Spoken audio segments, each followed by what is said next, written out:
Oke, shalom semuanya. Tuhan Yesus berkati ya. Nah, saudaraku, kita lanjut lagi nih. Kemarin kita belajar Kain tetap mempersembahkan korban. Ya, flashbacknya bahwa banyak sekali anak-anak Tuhan yang berjumpa dengan Tuhan, yang lahir baru, yang diperdalam, mendapat privilege. Dari semua yang gak punya, salah satu yang ancur-ancuran, keadaan yang gak benar. Roh Kudus kerjakan, siapkan, lalu diberikan yang spesial, namanya Taman Eden. Nah, ditempatkanlah manusia di situ. Di dalamnya ada juga pohon-pohon yang baik, buahnya untuk dimakan, ditumbuhkan Taman Eden. Jadi kemewahan dunia, segala sesuatu yang dari dunia yang hebat-hebat tapi baik dalam kehidupan kita, makanan sehat yang mahal, ya, mobil yang mahal untuk keselamatan, kesehatan itu mahal, terus tempat tinggal yang mahal karena tempatnya itu bersih dan sebagainya. Tuhan kasih. Perusahaan yang mahal, Tuhan kasih. Ada. Karena segala pohon yang tumbuh di bumi ditumbuhkan Allah di Taman Eden, tapi yang baik buahnya untuk dimakan. Nah, sudah diletakkan sana, Tuhan masih lihat, oh masih kurang nih. Tidaklah baik manusia seorang diri.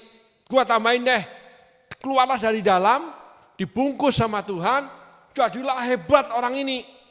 Pinter ngomong, cerdas, gampang ingat, dan sebagainya. Punya skill khusus. Nah, itu yang diarah sama iblis untuk menjadi sombong. Kamu tuh luar biasa loh, kamu tuh begini-begini. Nah, kamu tuh sanggup lakukan ini. Padahal itu bukan kehendak Tuhan. Anggap itu buah terlarang. Oh enggak, sebetulnya Tuhan enggak begitu. Karena udah berhasil, udah hebat, udah terpandang, udah dihormati, udah kaya, udah disegani, selalu ditemui orang, akhirnya berkembanglah hidupnya. Banyak orang, banyak pendapat, banyak masukan, banyak nasihat, banyak teman, banyak bergaul. Pergaulan yang buruk merusakkan kebiasaan yang baik. Mulailah masuk nasihat-nasihat, arah-arahan orang-orang pintar dunia yang tidak selaras dengan firman nasihatnya. Oleh karena kebutuhan, quote and quote, ya udah diikutin aja suara terbanyak. Saudaraku, di Alkitab gak ada ya suara terbanyak. Yang ada adalah keputusan kami dan keputusan Roh Kudus. Kehendak bangsa Israel minta raja. Jadi semuanya overall ya udah dijadiin sama Tuhan. Dua orang sepakat, Tuhan akan jadikan. Jadi bukan suara terbanyak, utuh saudaraku.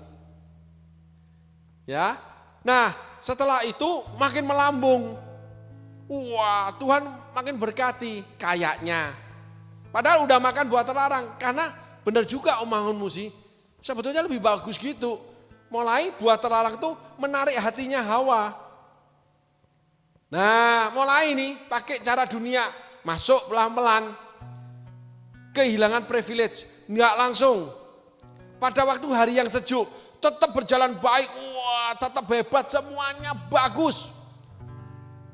Gitu. Enggak ada teguran. Wah, Tuhan terus berkati. Nah, pada waktu hari sejuk Tuhan datang. Lalu Tuhan tanya, kenapa kamu kok begini? Ada cerita lucu, ini sekedar joke ya saudaraku.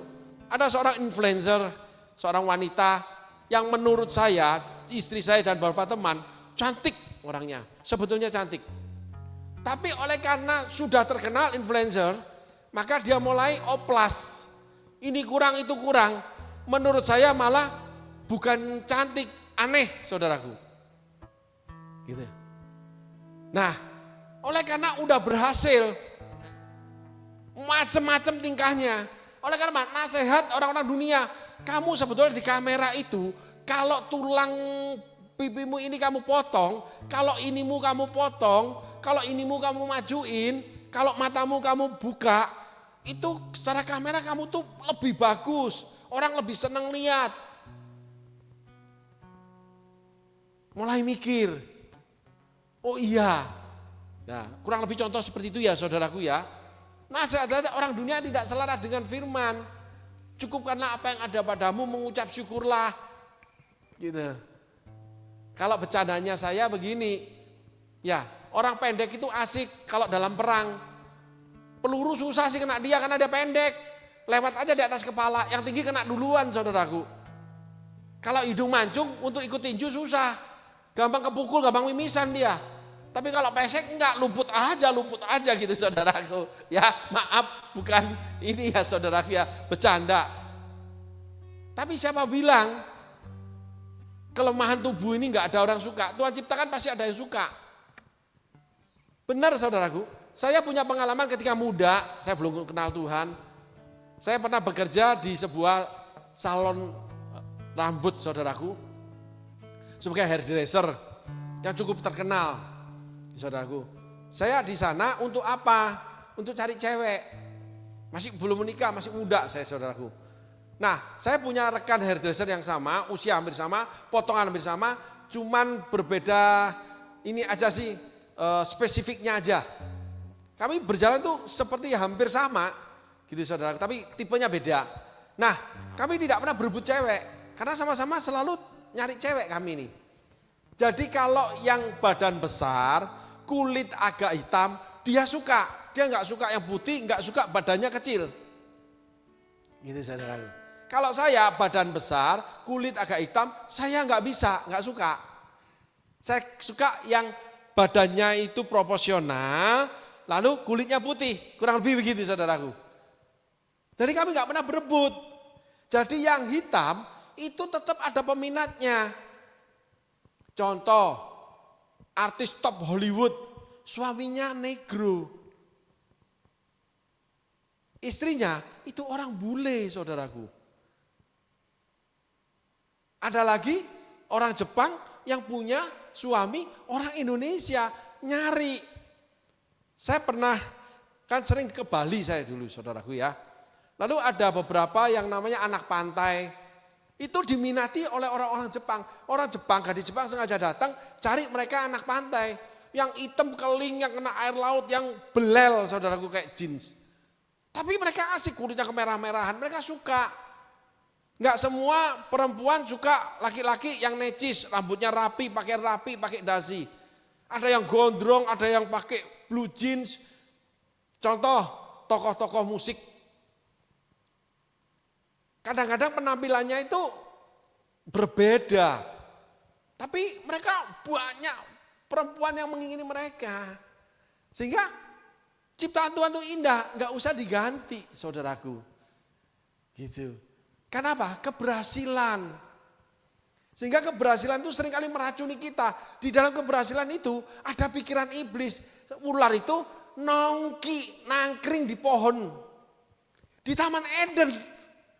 Di tengah keberhasilan kita, di hidup kita, di pekerjaan kita, pelayanan kita, keluarga kita, itu ada setan yang mengarahkan kita, menyimpangkan kita untuk yang namanya mengambil yang lain yang menarik hati tapi yang merusak. Karena kalau oplas itu ada pemeliharaan tersendiri saudaraku. Gak bisa sembarangan. Contoh kacamata. Kacamata kalau ditaruh sini gampang saudaraku. Tapi kalau yang dimasukin ke mata gimana? Beberapa jam harus dicopot. Kenapa? Perih. Harus ditetesin air dan sebagainya. Sederhana sekali. Justru yang sederhana itu tidak merepotkan. Nah, mereka yang lakukan itu karena mereka dalam keberhasilan. Oleh karena keberhasilan, maka dunia itu menawarkan hal-hal yang memikat, yang menarik hati kita. Tetapi itu akan menjerumuskan kita. Contoh, semakin besar usahanya, utangnya semakin gila-gilaan. Sehingga pada suatu kali ketika mendapatkan situasi yang sulit, langsung menyatakan pailit. Seringkali juga masuk penjara saudaraku. Gara-gara bisnis. Karena cara nggak benar, cuma untuk memperbesar usaha. Lalu hidup itu yang salah satunya cicilan. Saya punya teman saudaraku, ya di masa yang lampau, itu tuh saudaraku, dari makan sampai kloset di rumah, sampai namanya pohon Natal, itu cicilan semua saudaraku. Maaf saudaraku, makan nih, sisanya udah keluar nih, masih belum lunas loh saudaraku. Kelihatannya pakai barang mahal, cicilan. Sehingga ketika gagal bayar disita semua, zero bahkan minus. Bahkan bisa masuk hukuman, dihukum negara. Dianggap salah sama negara. Ada penipuan, dokumen, ada penipuan transaksi, lari membawa uang orang. Kenapa? Lifestyle-nya berubah. Karena yang mengubahkan itu segala sesuatu yang menarik hati saudara. Sehingga semua itu melahirkan Kain. Walaupun saudara tetap berdoa, saudara tetap memberi sama Tuhan, saudara tetap ibadah, bahkan saudara tetap melayani. Tapi lifestyle hidup saudara yang melebihi, karena saudara memiliki kelebihan, akhirnya melebihinya itu melebihi dari kelebihan saudara. Saudara nggak bisa memenuhinya lagi. Saudara kena masalah yang besar. Itulah ular yang nangkring di pohon. Ketika saudara diberkati Tuhan, dapat privilege Tuhan. Setelah itu saudara kan diusir oleh Tuhan. Tidak dapat privilege, tapi Tuhan selalu tolong. Dicari Tuhan bikin cawat. Diingatkan Tuhan sama hamba-hamba Tuhan. Terus ditolong sama Tuhan. Bangkit lagi usahanya, bangkit lagi ekonominya. Lalu membuat usaha lagi, lahirlah Kain. Karena karakter yang gak berubah. Kenapa? Tetap mau melakukan dulu yang pernah membuat dia bangkrut, membuat dia salah. Membuat dia bercerai, membuat dia dibenci orang. Tetap lakukan itu saudaraku. Itu namanya diusir dari Taman Eden, privilege Allah hilang. Lalu melahirkan Kain. Melahirkan sesuatu yang malah jauh lebih jahat lagi.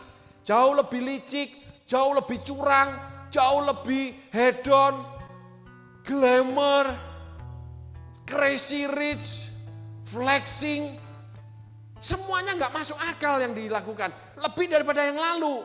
Dosa melahirkan dosa yang lebih lagi. Kekudusan, kebenaran melahirkan kekudusan yang lebih lagi. Makin dekat Tuhan, makin dikuduskan. Makin jatuh dalam dosa, makin jauh dari Tuhan, makin berlipat dosanya. Keluarlah Kain. Melahirkan Kain masih Tuhan tolong loh. Kurang apa Tuhan itu?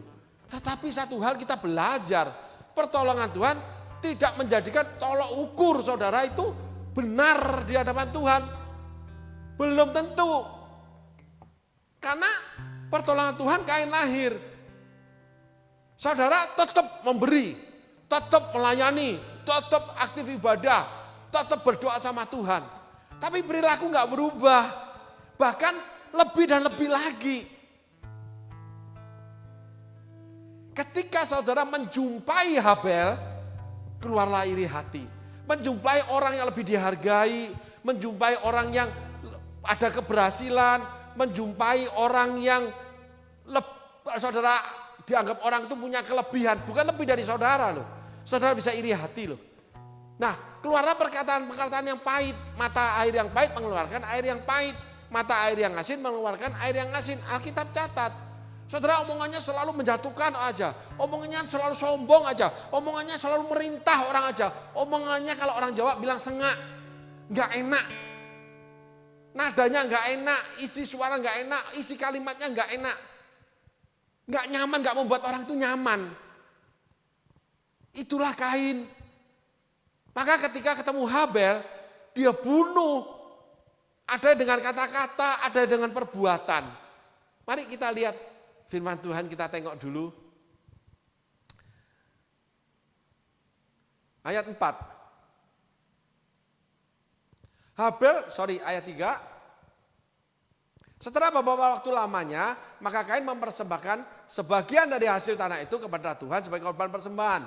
Ayat 4. Habel juga mempersembahkan korban persembahan dari anak sulung kambing dombanya yang yakni lemak-lemaknya. Maka Tuhan mengindahkan Habel dan korban persembahannya itu. Ayat 5. Tetapi Kain dan korban persembahannya tidak diindahkannya. Lalu hati Kain menjadi sangat panas, mukanya muram. Contohnya begini saudaraku.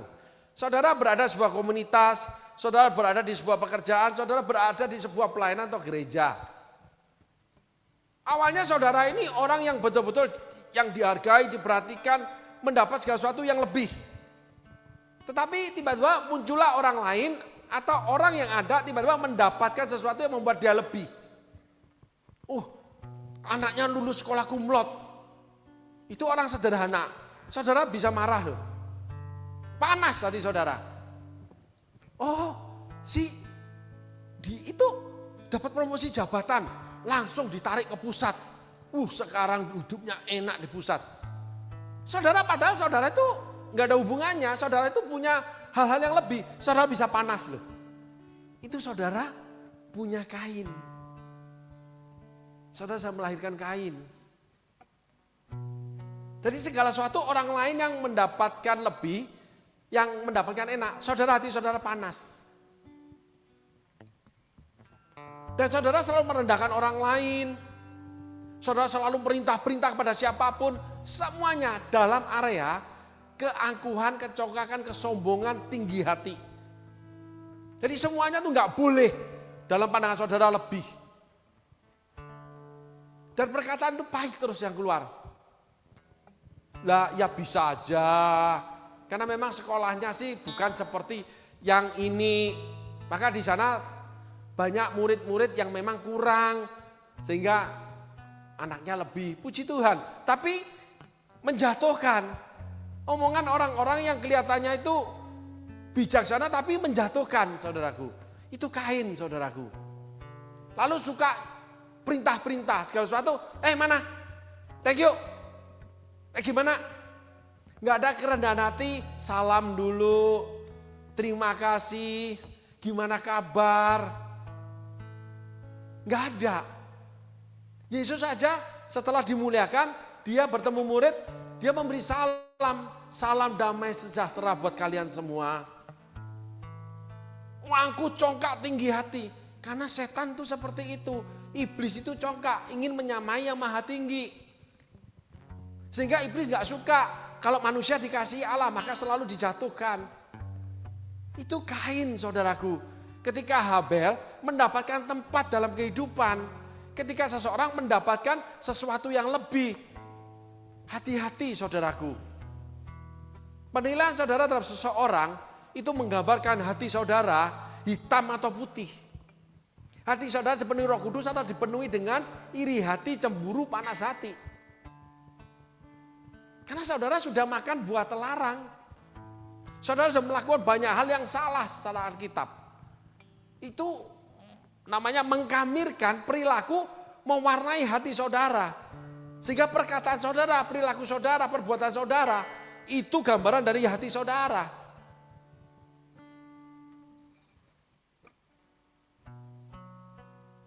Ada sebuah quote saudaraku yang saya sangat suka.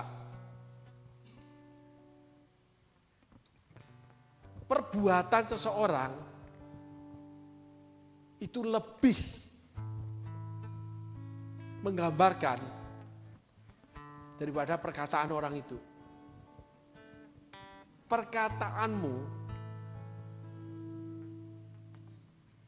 itu lebih daripada berita Injilmu. Perbuatanmu itu lebih daripada berita Injilmu.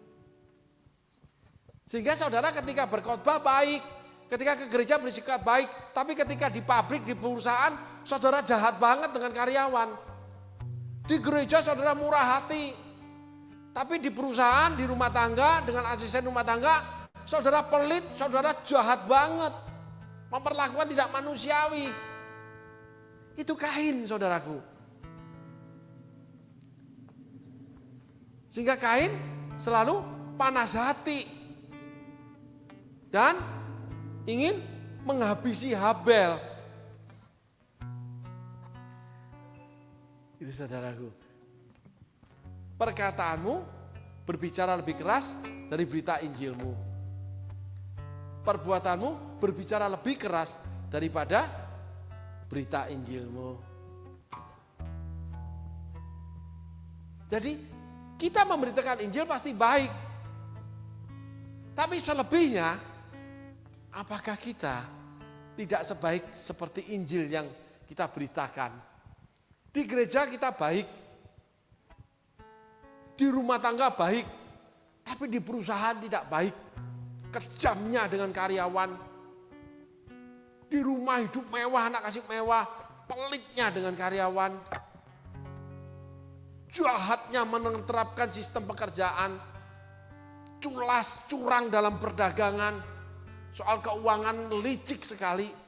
Tapi di gereja menjadi punya jabatan. Itu Kain semua saudaraku.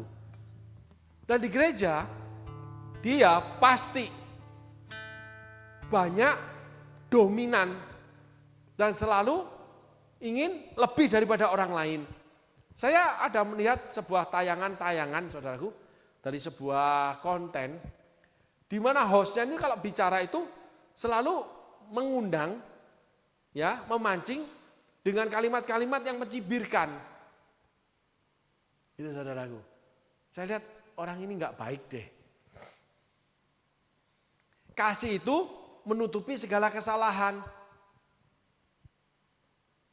Saudara baca 1 Korintus 13 ayat 1 sampai 13. Kasih itu menanggungkan segala sesuatu. Nah, ini saudaraku, akibat daripada kita makan buah terlarang. Ada yang kita langgar. Lalu yang kita langgar melahirkan pelanggaran lebih berat. Terkenanya perilaku, perbuatan, sikap kita saudaraku. Dari situ kita bisa lihat gambarannya. Yuk kita ulangi ayat terakhir, ya, yang kita baru bacakan.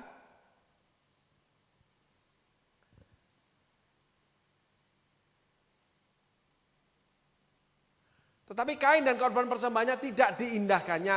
Lalu hati Kain menjadi sangat panas dan mukanya muram. Amin saudaraku. Ingat, ketika kita melihat seseorang yang mendapatkan sesuatu yang baik, seseorang yang mendapatkan suatu kelebihan, hati kita panas, muka kita muram. Ingat, kita sudah makan buah terlarang.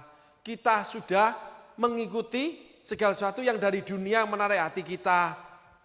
Walaupun kita tetap mempersembahkan kepada Tuhan, hati kita akan selalu panas, muka kita muram ketika mendapati Habel atau orang-orang seperti Habel yang mendapatkan perkenan dalam kehidupan. Amin saudaraku. Tuhan Yesus berkati. Terima kasih.